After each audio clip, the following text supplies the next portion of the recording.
عتبان رضی اللہ عنہ نے کہا کہ میں اپنی قوم بنی سالم کی امامت کیا کرتا تھا۔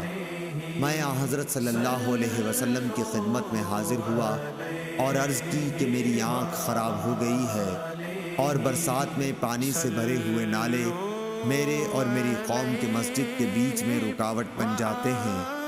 میں چاہتا ہوں کہ آپ میرے گھر پر تشریف لا کر کسی ایک جگہ نماز ادا فرمائیں تاکہ میں اسے اپنی نماز کے لیے مقرر کر لوں۔ حضور صلی اللہ علیہ وسلم نے فرمایا کہ انشاءاللہ تعالی میں تمہاری خواہش پوری کروں گا۔ صبح کو دن چڑھ گیا تو نبی کریم صلی اللہ علیہ وسلم تشریف لائے۔ ابو بکر رضی اللہ عنہ آپ کے ساتھ تھے۔ آپ نے اندر آنے کی اجازت چاہی اور میں نے دے دی۔ آپ بیٹھے نہیں بلکہ پوچھا کہ گھر کے کس حصے میں نماز پڑھوانا چاہتے ہو؟ ایک جگہ کی طرف جسے میں نے نماز پڑھنے کے لیے پسند کیا تھا اشارہ کیا۔ آپ نماز کے لیے کھڑے ہوئے اور ہم نے آپ کے پیچھے صف بنائی۔